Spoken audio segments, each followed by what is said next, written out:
I'm Alexander Brennan, I'm 27, and my own family tried to convince a room full of business titans that I was a broke, jobless failure, right up until the moment my face appeared on national television as a billionaire CEO.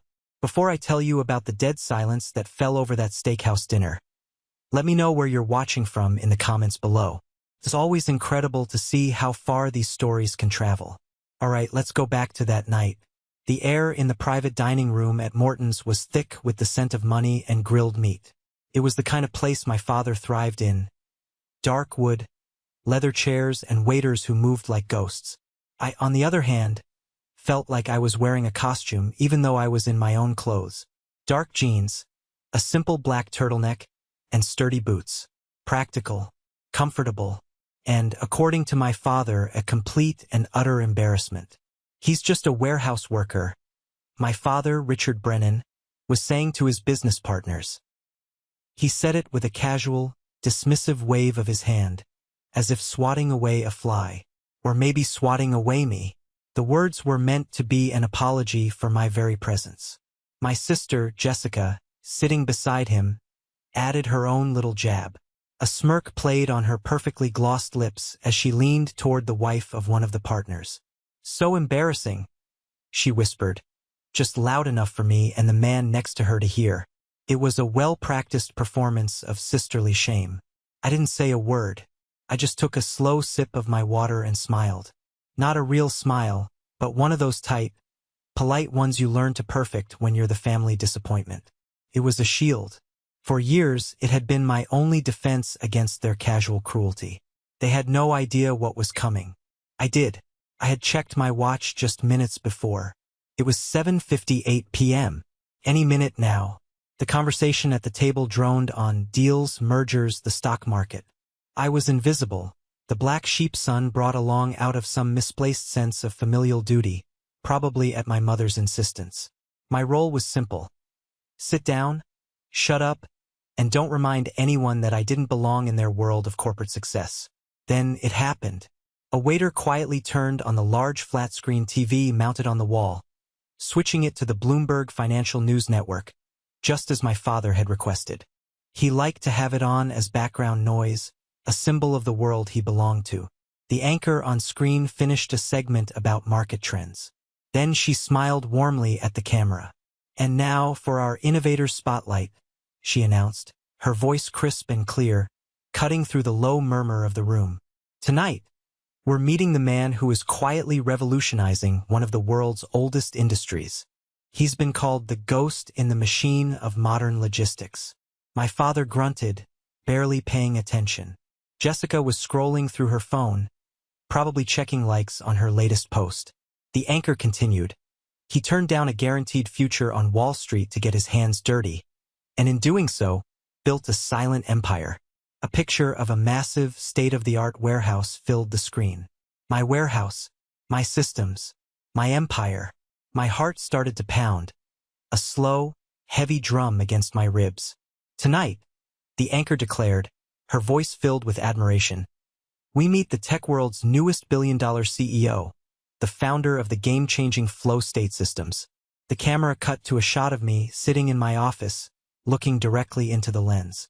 The chiron at the bottom of the screen was simple, brutal, and beautiful. Said my name, Alexander Brennan. The story doesn't start there, though. To understand the silence that followed, the looks of pure, unadulterated shock, you have to understand the years of noise that came before it.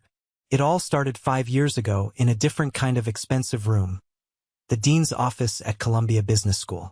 I was supposed to be there to discuss my second-year internship prospects. I already had offers lining up, the kind my father bragged about at his country club, Goldman Sachs, JP Morgan. It was the finish line of a race I'd been running my whole life, a race designed by my parents. Instead, I was there to drop out. "You're doing what?" My father's voice on the other end of the phone was dangerously quiet. I had called him right after the meeting, figuring it was better to rip the Band-Aid off quickly. "I'm leaving the program, Dad. I'm starting a company." I could hear him breathing, a long, slow hiss of disbelief. "Let me get this straight. You are walking away from an MBA from Columbia. You are turning your back on a guaranteed 6-figure salary. a career path that I have spent years helping you build. You're throwing away the entire college fund we saved for you. For what? A fantasy? It's not a fantasy, I said, trying to keep my voice steady. It's a software company. It's going to solve real-world problems in supply chain management. Supply chain? He practically spat the words. You want to work with trucks and boxes? We didn't raise you to be a glorified delivery boy, Alex. We raised you to be a leader, a financier, someone who works with their mind, not their hands. This is working with my mind, Dad. It's complex. It's about data, about efficiency. It's about warehouses, Alexander. It's a blue-collar world. It is beneath you. It is beneath this family. That was the core of it. To him, leadership meant a corner office on the 50th floor, not a dusty warehouse floor. It meant a title, a pedigree, a certain kind of suit. My idea, born from a summer job I'd taken in college to get some real-world experience, was messy. It was practical. It was, in his eyes, a step backward. When I got home that night, the family was waiting for me. It felt like an ambush, an intervention for a crime I hadn't yet committed. My mother was teary-eyed, twisting a handkerchief in her hands. My father was rigid with fury, standing by the fireplace like a judge. And Jessica looked smug. She was in her final year of law school, the golden child, following the pre-approved path to success. My deviation was just another confirmation of her superiority. How could you do this to us? My mother whispered. Think of our reputation. What will people say? What will I tell the ladies at the club? Maybe you can tell them I had the guts to build something myself, I countered, my own anger starting to simmer. Or maybe they'll say you failed, Jessica chimed in, filing her nails with a detached air. That you couldn't handle the pressure of real business school. That's what I'd think. That night, my father laid down the law. You do this, you're on your own. Don't come asking me for a dime. When this little project of yours inevitably fails, don't expect me to bail you out. You'll have to find your own way to pay back every penny of that college fund you've wasted. Consider it a loan with interest. He said it with a cruel certainty, as if he was already looking forward to my failure. I looked at their faces, disappointed, angry, dismissive, and in that moment, something inside me hardened. The desire for their approval, a constant hum in the background of my life, went silent. It was replaced by a cold, hard resolve. I wasn't just building a company for myself anymore. I was building it to prove them wrong. I walked out of that house with my laptop, a few $1,000s in savings, and a fire in my gut. I told my father I'd pay him back with interest. He just laughed. It wasn't a kind sound. That was the last time I asked them for anything. I was determined to succeed on my own terms, no matter how dirty my hands got. And believe me, they were about to get very, very dirty. For the next year, my office was a series of warehouses across New Jersey and Pennsylvania. I didn't rent a desk. I got a job. I operated forklifts. I packed boxes. I ran inventory sheets until my eyes blurred. I wasn't playing at being a worker, as Jessica would later accuse me of. I was doing the work. I was living the problem I wanted to solve. I was learning the system from the inside out, finding every inefficiency, every bottleneck, every single point of failure that the guys in corner offices never saw. I remember one specific Tuesday at a massive distribution center outside of Allentown. It was chaos. A shipment of electronics had been mislabeled, sending half the picking crew to the wrong side of the 300,000 square foot facility. Tempers were flaring. The shift manager, a grizzled old guy named Sal, was about to blow a gasket. Orders were backing up. Money was being lost by the minute. While everyone was yelling, I was watching. I saw the flaw wasn't just the mislabeled pallet. It was the entire system. The inventory software was archaic. It updated in batches, not in real time. The pickers' routes were illogical, sending them crisscrossing the warehouse instead of following an optimized path. I spent my lunch break sketching out a new workflow on a greasy napkin. That night, instead of sleeping, I went home and coded a rudimentary simulation of my idea. A simple program that rerouted pickers based on real-time data. The next day, I showed it to Sal. He looked at my laptop, then at me, his eyes narrowed with suspicion. You're the college kid, right? The one who quit some fancy school. Yeah, that's me, I said. And you think this little computer game is gonna fix my warehouse? Just give me one section, I pleaded. Section C. Let 2 of your guys use my pick path for 1 shift. If it doesn't work, I'll clean the loading dock toilets for a month. Sal grunted, but something in my voice must have convinced him. He agreed. By the end of the shift, the 2 pickers in Section C had processed 30% more orders than anyone else. Sal just stared at the numbers on my screen, shaking his head slowly. He became my first believer. He didn't understand the code, but he understood the results. He started feeding me information, telling me about the deeper problems the corporate bigwigs never heard about. Meanwhile, the calls from my family were infrequent but always pointed. My Uncle Mark, my dad's brother, was the worst. He'd call under the guise of checking in. So, Alex, he'd say, his voice oozing false concern. Still playing with trucks? Your sister just made junior partner at her firm. Big promotion. We're all so proud. Every conversation was a comparison. Jessica's rising salary. Jessica's new condo. Jessica's fancy corporate retreats. I was sleeping on a mattress on the floor of a tiny apartment in Astoria, my walls covered in whiteboards filled with complex algorithms. One call with Jessica stands out. I had just finished a brutal 16-hour shift helping Sal's team implement a beta version of my inventory system. I was exhausted, covered in grime, and just wanted to sleep. I don't get it, Alex, she said, her voice like ice. Why are you doing this to yourself? You look like a homeless person in the pictures Mom showed me. Don't you have any ambition? My ambition isn't to look successful, Jess. I told her, my voice hoarse. It's to be successful. There's a difference. Well, you could have fooled me, she scoffed. Dad says you've lost your mind. He's telling everyone you're just taking some time off to find yourself. It's humiliating. I hung up the phone, the word humiliating echoing in my ears. I looked at my hands, stained with grease and dirt. I looked at the lines of code on my screen, a language only a few people in the world understood. They saw humiliation. I saw the foundation of an empire. They saw a failure. I saw a man willing to do what it takes. But their words were like tiny cuts. Individually, they were nothing. But over time, they bled. There were nights I'd lie awake, the doubt creeping in. What if they were right?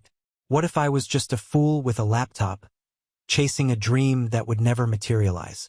It was in those dark moments that I learned to use their doubt as fuel.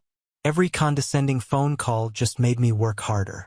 The lowest point came about 2 years in during Thanksgiving dinner. It was the first major family gathering I'd attended since dropping out. I had just secured my first small seed funding from a group of angel investors. Not much, but it was enough to hire my first 2 employees, Sarah and Ben, and get a real office, even if it was a glorified closet in Long Island City.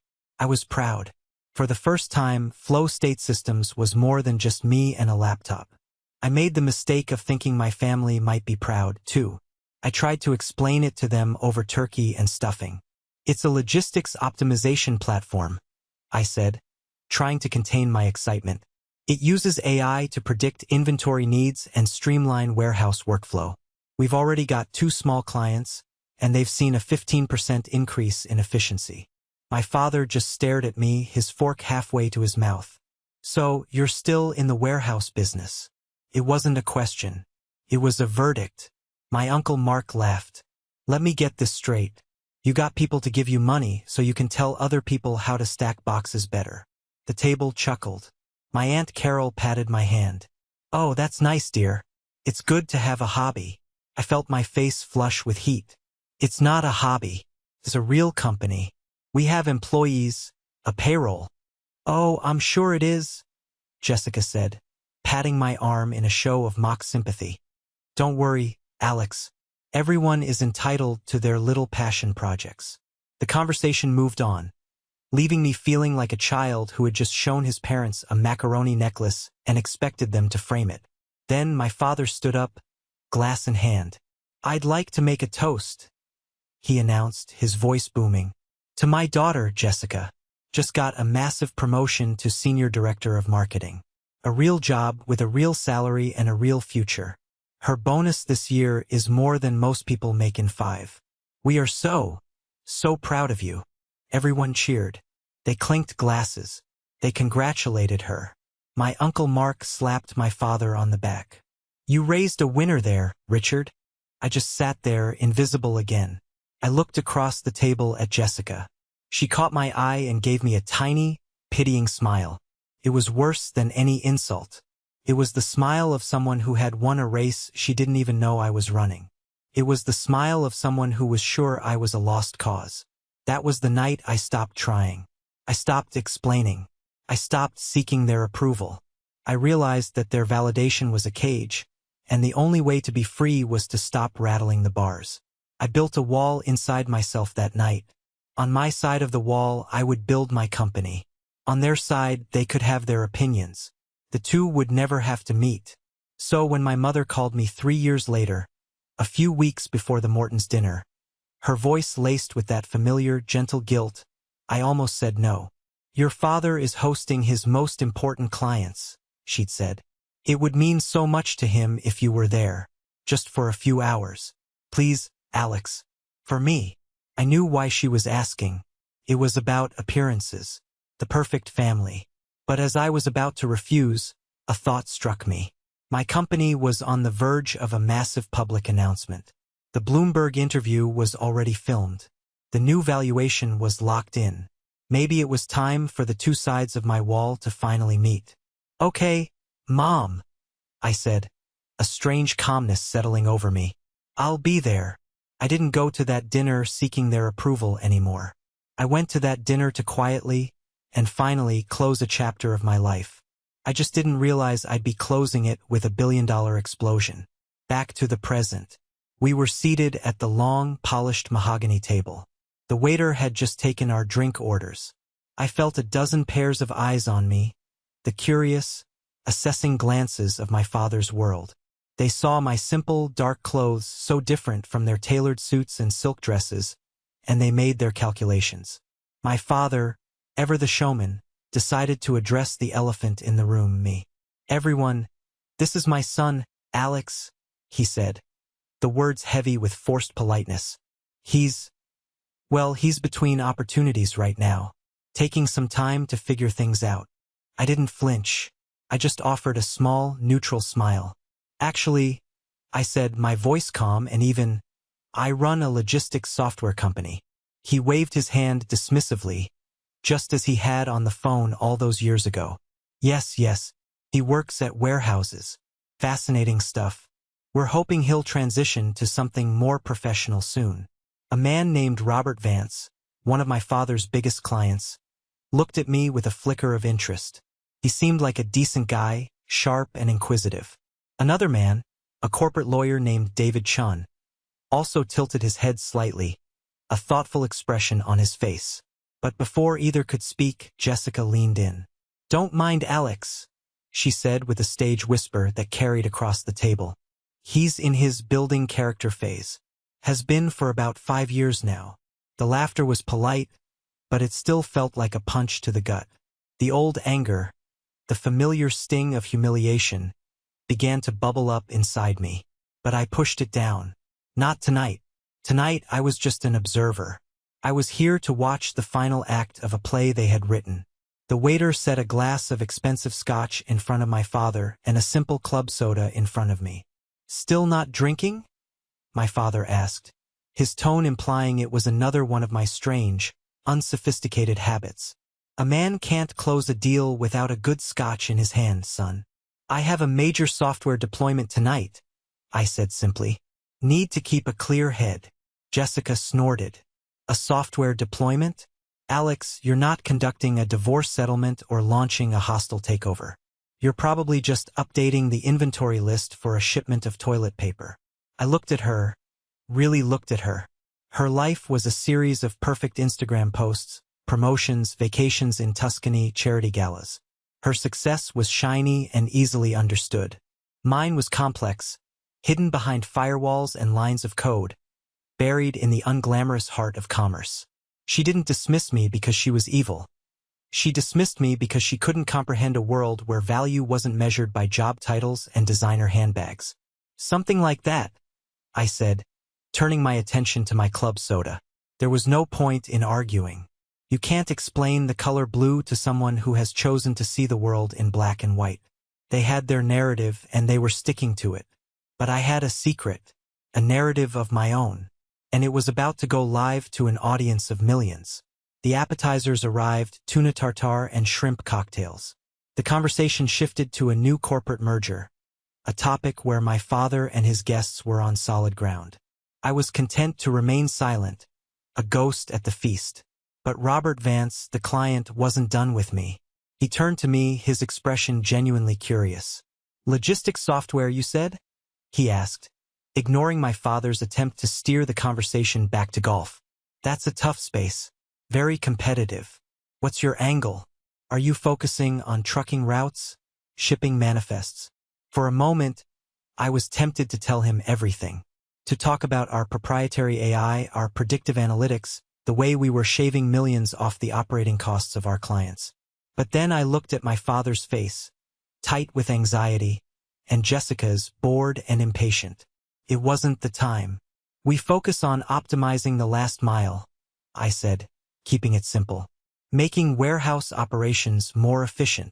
"Fascinating," Robert said, leaning forward. "We have a massive supply chain. Our logistics budget is a nightmare. Keeps our lawyers busy, that's for sure. What kind of companies do you work with?"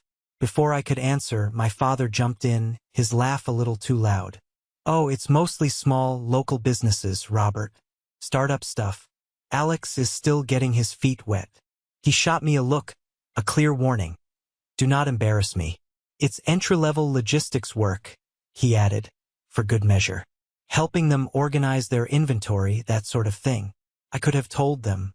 I could have mentioned that our biggest client was the fourth largest retailer in the entire country. I could have said that the software deployment I was monitoring tonight was for that very client, a multimillion-dollar deal that would onboard 47 of their distribution centers onto our platform simultaneously. I could have mentioned that Flow State Systems had 127 employees and was projected to do $340 million in revenue that year. But what would have been the point? They wouldn't have believed me. Their image of me was set in stone. I was the dropout, the failure, the boy playing with boxes. Any claim to the contrary would have been dismissed as a desperate lie. Jessica, sensing the conversation was lingering on me for too long, decided to deliver the killing blow. "Honestly, Robert, don't encourage him," she said, waving her fork dismissively. "He's been telling us he runs this huge company for years. But he still works out of his apartment and drives a beat-up old Honda. I have an office in Long Island City," I corrected her calmly. 12,000 square feet. "And I drive a Honda because it's reliable, not because I can't afford something else." She just rolled her eyes, a perfect, theatrical expression of disbelief. "Sure you do, Alex. And I'm sure your salary is just fantastic. Tell me, does it even cover rent in this city?" The question hung in the air, a direct, vulgar challenge to my manhood and my success, all wrapped up in a condescending package. "I do all right," I said quietly. The conversation moved on, leaving me in the dust once again. But something had shifted. Robert Vance was looking at me differently, a thoughtful frown on his face. And across the table, the quiet lawyer, David Chun, had paused, his wine glass halfway to his lips. He had heard something that didn't quite add up. He heard the confidence in my voice, however quiet, and it contradicted the dismissive narrative my family was peddling. The first crack in my family's perfect facade had appeared. My phone buzzed in my pocket. A gentle, insistent vibration. I knew it was Sarah Jenkins, my CTO. The deployment was entering its critical phase. I had to check it. I discreetly pulled my phone out under the table, my thumb flying across the screen. A dashboard of metrics appeared. Server loads, data migration progress, error rates. Everything was green. So far, so good. "Alexander." My father's voice was sharp, cutting through my concentration like a whip crack. Put that phone away. You are at a professional dinner. We are discussing multi-million-dollar deals, and you're playing with your phone like a teenager. Show some respect." All heads turned to me. I felt the familiar heat of shame creep up my neck. I was being scolded like a child in front of an audience. "I'm sorry," I said, my voice level. "I'm just monitoring a project for a client." "What kind of project is so important it can't wait a few hours?" he demanded, his voice rising. "Is one of your box shipments late?" I took a deep breath. "We're migrating the entire West Coast distribution network for a national retailer onto our platform. It's a sensitive operation." Jessica laughed out loud. It was a brittle, ugly sound. "Oh my God, you're still going with this? A national retailer? Who is it? Alex? The local dollar store?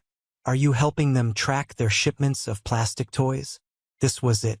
The moment where the old me would have argued, would have pleaded, would have desperately tried to make them see. The old me would have named the client, thrown out the contract value, anything to stop the humiliation. But the old me was gone. "Something like that," I said again, my voice devoid of emotion. I typed a quick message to Sarah. "Status?" Her reply was instantaneous. "Phase 1 complete. 47 centers online. 0 errors. Moving to Phase 2. You built a solid ship, Captain." A wave of relief and pride washed over me. My team was incredible, but my father wasn't done. "This is exactly what I'm talking about," he said, addressing the table at large. "A complete lack of professionalism. No real job, no respect.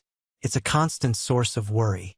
It was at that moment that the lawyer David Chen finally spoke. He hadn't said much all evening, but his voice was clear and precise. "Excuse me, Richard," he said, his eyes on me. "What did you say the name of your company was?" I was surprised by the direct question. "Flow State Systems," I replied. David Chen's eyebrows shot up. A flicker of recognition crossed his face. He looked at me, then at my father, and then back at me. The gears were turning in his head. "Flow State," he murmured to himself. He pulled out his own phone, his fingers beginning to tap on the screen. I saw the shift. The power dynamic, for the first time all night, was no longer completely controlled by my father. An outside variable had been introduced. A piece of data that didn't fit their equation of my failure.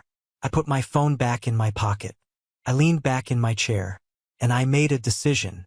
I wouldn't say another word to defend myself. I was done. The truth had its own momentum now. All I had to do was wait for it to arrive. The atmosphere at the table grew strange and heavy. My father tried to restart the conversation about the merger, but his words seemed to hang in the air, lacking their earlier authority. Jessica kept glancing nervously at David Chen, who was now scrolling intently through his phone. His brow furrowed in concentration. She tried to engage the woman next to her in some light gossip, but even that fell flat. It was a quiet, tense kind of chaos. The main performance, the public belittling of Alex Brennan, had been interrupted by a member of the audience who had decided to start fact-checking the program. I sat back and watched it all unfold. For the first time, I wasn't the one squirming. I wasn't the one feeling the heat of judgment. I felt a profound sense of calm. I had spent years building my company in the shadows, letting my work speak for itself. Tonight, the work was finally going to speak to them. Robert Vance tried to bridge the awkward silence. "So, Richard, about that new zoning regulation," but his heart wasn't in it. His eyes, like everyone else's, kept darting towards David Chen and his phone. Whatever the lawyer was looking for, it was clearly more interesting than zoning laws. I saw David's eyes widen slightly. He scrolled back up, read something again, and then slowly shook his head in disbelief. He had found something. My father, sensing he was losing his audience, doubled down. "As I was saying," he said, his voice a little too loud, "it's all about having a solid, traditional career path. Something stable. A good salary, a pension plan. Not these flights of fancy." He gave me a pointed look. It was one last, desperate attempt to reinforce his narrative before it shattered completely. He was trying to convince them, and maybe himself, that he was right, that I was the failure he needed me to be. Across the room, the waiter who had turned on the TV earlier reappeared. He picked up the remote, his movements crisp and professional. The Bloomberg network was heading into its top-of-the-hour primetime slot. The volume went up a notch, filling the silence that had fallen over our table. I knew the schedule. The Innovator's Spotlight was the lead story. My heart began to beat a little faster. The fuse had been lit. Now all I had to do was wait for the explosion. It was coming. I could feel it in the charged air of the room. The silence wasn't empty. It was full of anticipation. And David Chun was about to light the match. David Chun looked up from his phone. He took off his glasses, polished them slowly with a napkin, and put them back on. The small, deliberate actions drew every eye in the room. He looked directly at me, then at my father. The entire table fell silent. "Richard," David said, his voice cutting through the tension like a knife. "Your son is being modest." My father forced a laugh, a harsh, nervous sound. "Modest? David, the boy thinks running a delivery app is the next big thing. He's—" "Flow state systems," David interrupted, his voice firm. He wasn't talking to my father anymore. He was addressing the room. "They're the leading platform for warehouse automation and supply chain optimization. They're not a startup, Richard. They're the market leader." A collective, sharp intake of breath seemed to circle the table. Jessica's face had gone pale. I saw her hand tremble as she reached for her water glass. David continued, his eyes fixed on his phone screen. "I'm looking at an article in Forbes right now. The Quiet Giant Revolutionizing Logistics. It's about your son's company." He looked up. "It says Flow State did $340 million in revenue last year. $340 million. The number just hung there in the air. It was an impossible, absurd figure that didn't compute with the image of the warehouse worker my father had so carefully crafted. My father stared at David, his mouth slightly agape. That's a typo.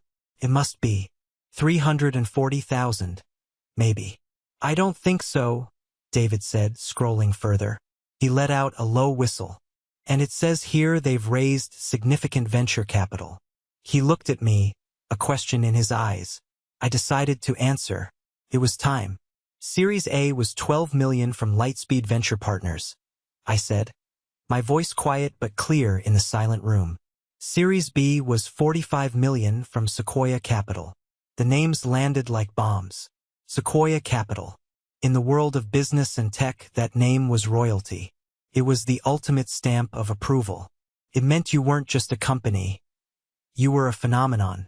It was a name my father and everyone at this table knew and revered. Robert Vance looked as if he'd been struck by lightning. "Sequoia? You're backed by Sequoia."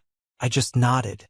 Jessica looked from me to her father, her eyes wide with confusion and a dawning horror.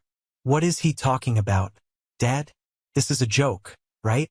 This is some kind of stupid, elaborate joke." But it wasn't a joke. And the punchline was just about to be delivered. Not by me, but by the anchorwoman on the television screen right behind my father's head. The introductory music for the next segment began to swell. Just as Jessica's frantic question hung in the electrified air, the familiar, upbeat theme music of the Innovator's Spotlight began to play from the television.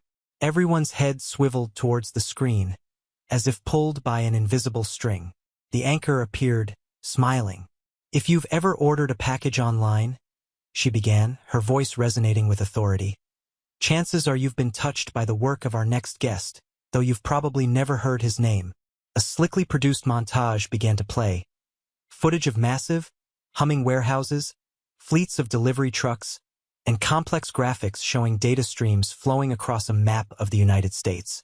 It was my company's promotional reel, the one we showed to major investors. I recognized the footage from our Nevada facility. My father was frozen, his steak knife held motionless over his plate. Jessica's hand was clamped over her mouth, her perfectly manicured nails digging into her cheek. Her eyes were wide, darting from the screen to my face and back again, unable to process what she was seeing. "He's the man who built the invisible engine behind e-commerce." The anchor's voiceover continued, the founder of a company that has quietly become one of the most essential and most valuable players in the global supply chain. The montage ended and the screen cut to a shot of me. Not the me in the dark jeans sitting at their table, but the CEO me. I was in my office, a clean, modern space with floor-to-ceiling windows overlooking the city. I was wearing a crisp button-down shirt, no tie. I looked relaxed, confident, authoritative. I looked like a stranger to them. The anchor's voice returned. And the most remarkable part of this story? He's only 27 years old. I watched my father's face. The confusion, the disbelief. It was all melting away, replaced by a look of pure, slack-jawed shock. His entire perception of me, of his own son, was being systematically dismantled in front of his most important colleagues. This wasn't just a revelation. It was a public humiliation of his own judgment. Then came the final, devastating blow. The anchor looked directly into the camera, a note of awe in her voice. Flow State Systems has just closed a new round of funding, she announced, which now values the company at a staggering $1.3 billion. Billion. The word echoed in the silent room. It was a number so large, so far beyond their comprehension of me, that it felt like a physical force. It sucked the air out of the room. Jessica made a small, choking sound. Billion? She whispered, her voice trembling. Did she say billion? The camera on the TV zoomed in on my face for the final word of the segment's introduction. The anchor's voice was filled with a dramatic flourish. Tonight, we talked to the man himself, the founder, the CEO, and with a 68% stake in his company, the tech world's newest billionaire, Alexander Brennan. My name, my full name, spoken with reverence on national television. The silence that followed was absolute. It was heavier and more profound than any shouting match we'd ever had. It was the sound of a world being turned completely upside down. It was the sound of their narrative, the one they had clung to for 5 long years, shattering into a million pieces.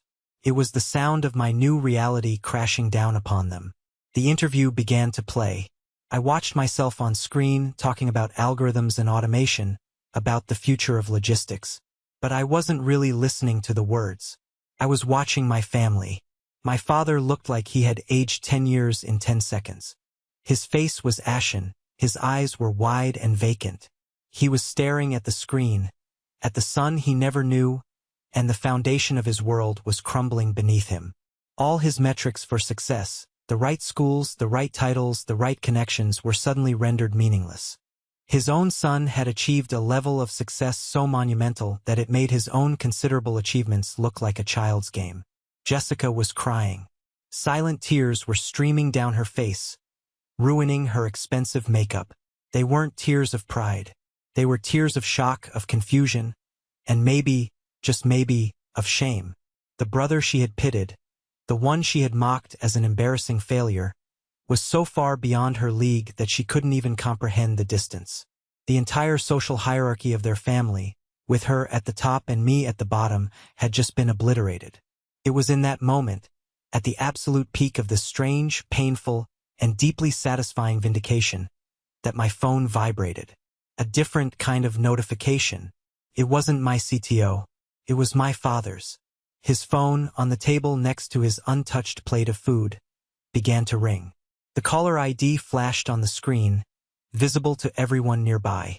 Charles Morrison, Dean, Columbia Business School. My father stared at the name as if it were a ghost. He fumbled for the phone, his hands shaking, and answered it. Charles? He croaked. Yes, I'm fine. What can I do for you?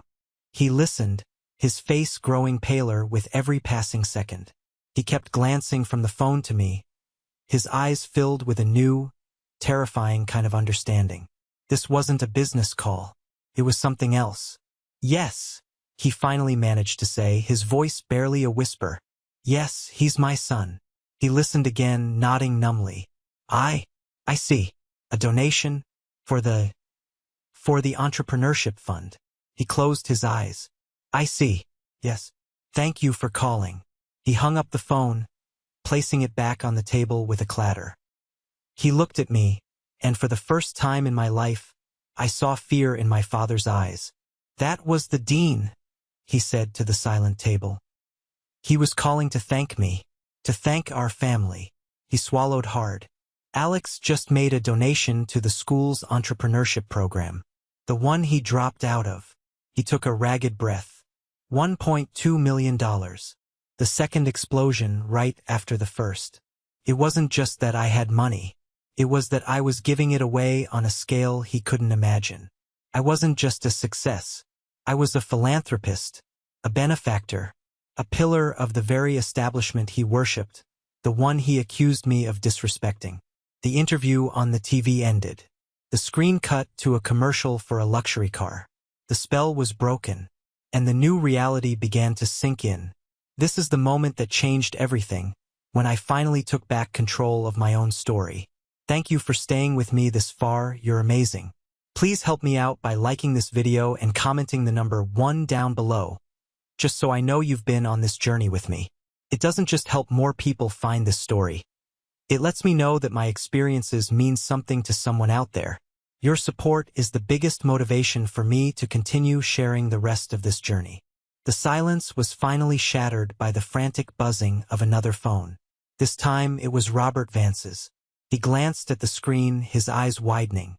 "It's my CEO," he said, a note of disbelief in his voice. He quickly typed a reply. A moment later, he looked up at me, his entire demeanor transformed. The polite curiosity was gone, replaced by an intense, almost desperate focus. "Alex," he said, his voice urgent. "My boss, the CEO of a Fortune 500 company, wants to know when you can meet. He wants to talk about a potential partnership. He says, and I quote, 'Do whatever it takes to get in a room with him.'" The whiplash was staggering. 10 minutes ago, I was the embarrassing son, the charity case. Now, I was the gatekeeper to a billion-dollar company, and a man my father deeply respected was practically begging for a meeting through his top lieutenant. My father just stared, speechless. He had spent the whole night trying to impress these men, and in a single moment, I had become the one they needed to impress. "Have him go through the proper channels," I told Robert, my voice even. "There's an enterprise client form on our website. Our sales team will vet the application and get back to him." Robert looked taken aback. The website? "Alex, this is the CEO of—" "We have a process," I said simply, cutting him off gently. "We follow it for everyone. It's how we ensure we're a good fit for our partners." I wasn't trying to be arrogant. I was just being a CEO. This was how my business ran. But in that room, it was a declaration of power. I was not going to be swayed by the old boys club rules that my father lived by. The game had changed, and they were playing on my field now. My phone buzzed again. It was Sarah. Phase 2 complete. All systems stable. Deployment 100% successful. I typed back a simple reply. "Incredible work. Tell the team I'm on my way. Drinks are on me." A real smile, the first genuine one of the night, spread across my face. That text message, that was the real victory. The successful deployment. The work itself. The thing I had been building in the dark for 5 years was running perfectly. That mattered more than the shocked faces around me. It was the real success. I folded my napkin and placed it on the table. The meal was over. As I stood up to leave, my father finally found his voice. "Alex, wait." He stood up, his chair scraping against the floor. Jessica rose with him, her face tear-streaked and blotchy. The powerful, confident businessman and his polished, perfect daughter looked small, lost, and utterly defeated. "Son, he started, his voice thick with emotion. "I had no idea. I am so sorry. I misjudged everything," he said, shaking his head. "I was a fool, an arrogant, blind fool. I was so wrapped up in what I thought success looked like. I never bothered to look at you." Jessica stepped forward, her hands twisting in front of her. "Alex, I've been horrible to you," she whispered, her voice cracking. "For years. I mocked you. I dismissed you. I was petty and cruel, and I am so sorry." I looked at them, at their desperate, pleading faces. A part of me, the wounded part that had carried their judgment for so long, wanted to lash out. I wanted to yell, to ask them why it took $1 billion for them to see me. Why my hard work wasn't enough. Why my passion was a joke until it was validated by a news anchor. I wanted to hurt them the way they had hurt me. But looking at them, I didn't feel anger. I just felt a profound sense of sadness. A sadness for the years we had lost. For the relationship we could have had if they had just bothered to look past their own rigid definitions of success. I took a deep breath. "I don't need an apology," I said, and their faces fell. "I just need you to understand." I looked my father in the eye. "You didn't misjudge my company, Dad. You misjudged me. You decided I was a failure the day I walked out of Columbia because I didn't fit into the box you built for me." I turned to Jessica. "And you weren't horrible to me because you thought I was a failure. You were horrible to me because the idea that I might succeed on my own terms, in a way you didn't understand, was threatening to you." "I accept your apologies," I said, my voice softening slightly. "But things have to change. I'm not that kid you can dismiss at the dinner table anymore. I'm not going to fight for your approval. You either see me for who I am, or you don't." With that, I turned and walked out of the private dining room, leaving them standing there in the wreckage of their own making. I didn't look back. I had a team to celebrate with. I had a future to build. A few weeks passed. The dust began to settle. The story of the Mortons' dinner became a strange, surreal memory. My life, however, had never been more real. I didn't celebrate my success at some Michelin star restaurant. I celebrated it at a loud, cheerful, slightly sticky pub in Long Island City, just a few blocks from our office. My team was there, all 127 of them that were local. The engineers, the salespeople, the logistics coordinators, the people who had believed in flow state when it was just an idea on a whiteboard in my tiny apartment. Sarah, my CTO and my very first hire, raised her beer glass. "To Alex!" she shouted over the din of the bar. "The only CEO I know who can close a Series B funding round and still remember the name of the cleaning lady's kid." The room erupted in cheers. I laughed, feeling a warmth spread through my chest that no amount of money could ever buy. These people were my real family. They had seen me at my most stressed, at my most doubtful. They had shared cold pizzas with me at 3 a.m. while we worked through a system bug. They hadn't needed a Forbes article or a Bloomberg interview to believe in me. They just did. I spent the night moving through the crowd, talking to everyone. I talked with Ben, our head of data science, about a new machine learning model he was excited about. I talked with Maria from HR about her daughter's upcoming college applications. I arm wrestled with Dave from our server team and lost spectacularly. This was real. This was meaningful. This was the company culture I had dreamed of building. Later that night, as I was walking home through the quiet streets of Queens, my phone buzzed. I expected another email, another request for a meeting from a VC or a potential client. But it was a text from a number I hadn't heard from in a while.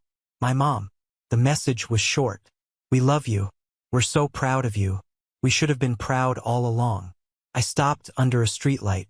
I read the message again and again. It was the words I had longed to hear for 5 years.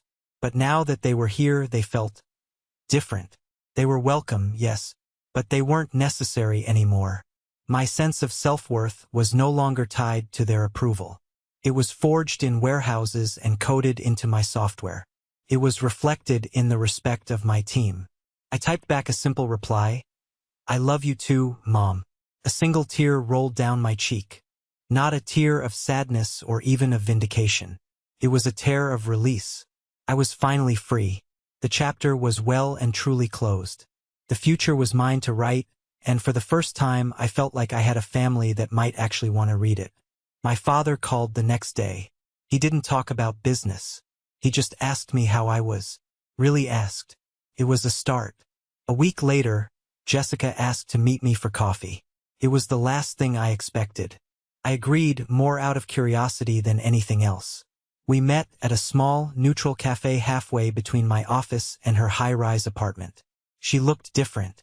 The usual armor of confidence and designer clothes was still there, but her eyes were tired, uncertain.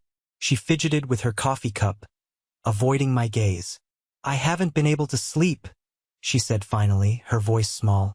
"I keep replaying that night at the restaurant over and over in my head.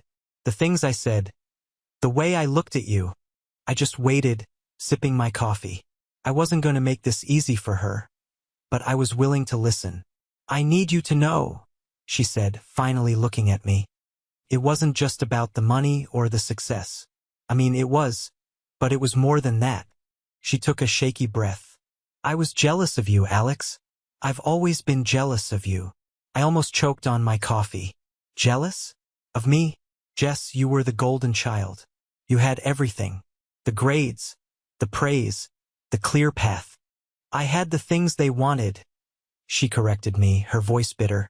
"I had the good grades, the prestigious law school, the corporate promotion. I followed the playbook. I did everything I was supposed to do. I have a six-figure salary, a beautiful apartment, and I am utterly, completely miserable." Her eyes welled up with tears. "But you were brave. You walked away from all of it. You had this crazy, impossible idea, and you were willing to get your hands dirty, to be laughed at, to have Dad threaten to cut you off from any inheritance. You were willing to fail, all for something you believed in." She looked down at her cup. "I've never believed in anything that much. Not in my job. Not in my life. I've just been checking boxes, collecting trophies that Mom and Dad wanted for their shelf. And when I saw you on that screen, I didn't just see a billionaire. I saw someone who was free. And I hated you for it, because I was trapped." Her confession hit me harder than any of her insults ever had. For the first time, I didn't see my sister, the antagonist. I saw a person, just as lost and insecure as I had been, just hiding it better behind a wall of achievement. My fight had been against their expectations. Her tragedy was that she had met them. My anger towards her, the resentment I had held for so long, simply evaporated. It was replaced by a quiet, aching sense of pity. "You're not trapped, Jess," I said softly. "It's never too late to write your own playbook." She looked up, a flicker of something, maybe hope in her eyes. We sat in silence for a while after that. The unspoken truths of our lives finally laid bare between us. It wasn't a perfect resolution. It wouldn't magically erase years of hurt. But it was a start. It was the first honest conversation we'd had in our entire adult lives. And it was more valuable than any billion-dollar valuation. Today, I'm standing on the mezzanine level of our newest, fully automated fulfillment center in Nevada. Below me, a quiet symphony of robotics is playing out. Robotic arms glide with silent precision, sorting packages. Autonomous vehicles zip along designated paths, carrying goods from shelves to sorting stations. It's the physical manifestation of all those lines of code I wrote in my tiny apartment all those years ago.